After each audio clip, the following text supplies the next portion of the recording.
पुढच्या काही क्षणात मी तुम्हाला जे काही सांगणार आहे ते मन लावून ऐका.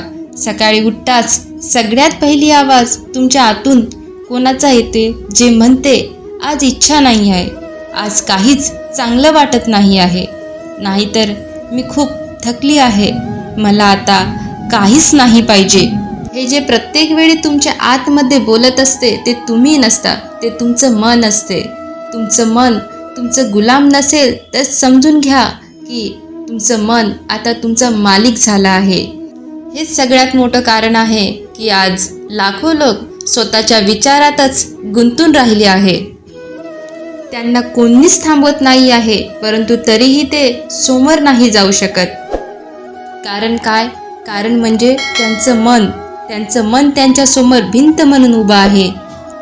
तुम्ही विचार करा, एखादी गोष्ट काही करायची, मग तुमच्या मागून आवाज येते, सोडून दे तू, ते तुझ्याकडून नाही होऊ शकत.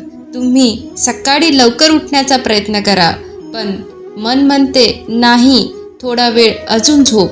तुम्ही जर एखाद्या वाईट सवयीला सोडण्याचा प्रयत्न करा, पण मन म्हणते जाऊ दे, एकदा केल्याने काय होणार आहे.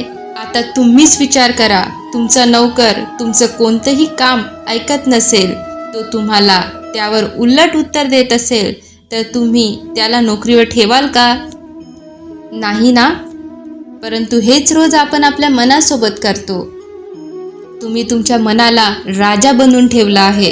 तो तुम्हाला जसं हुकूम देईल तुम्ही तसेच वागाल. गौतम बुद्धाने एकदा म्हटलं होतं, ज्याने मनाला जिंकलं त्याने संपूर्ण जगाला जिंकलं. कारण की हे एक मनच आहे जे तुम्हाला बनवते पण आणि बिघडवते पण. जर तुम्हाला वाटत असेल तर हे मन तुम्हाला हिमालयासारख्या उंचावर नेऊन पोचवू शकते, नाहीतर हेच मन तुम्हाला आतून तोडून ठेवते. म्हणून तुमच्या मनाला तुमच्यावर हुकूम नका करू देऊ. तुम्ही तुमचे आदेश तुमच्या मनावर सोडा. मनाला बदलवणं हे एका दिवसात शक्य नाही, परंतु सतत थोडं प्रयत्न केल्याने आपण मनामध्ये परिवर्तन करू शकतो. आपलं मन एका दिवसात बदलत नाही, परंतु सतत प्रयत्नाने हे एक दिवस नक्की बदलेल. तुमचंही याविषयी काय मत आहे हे आम्हाला कमेंट बॉक्समध्ये नक्की सांगा. आणि व्हिडिओ शेवटपर्यंत पाहण्यासाठी तुमचे खूप खूप धन्यवाद.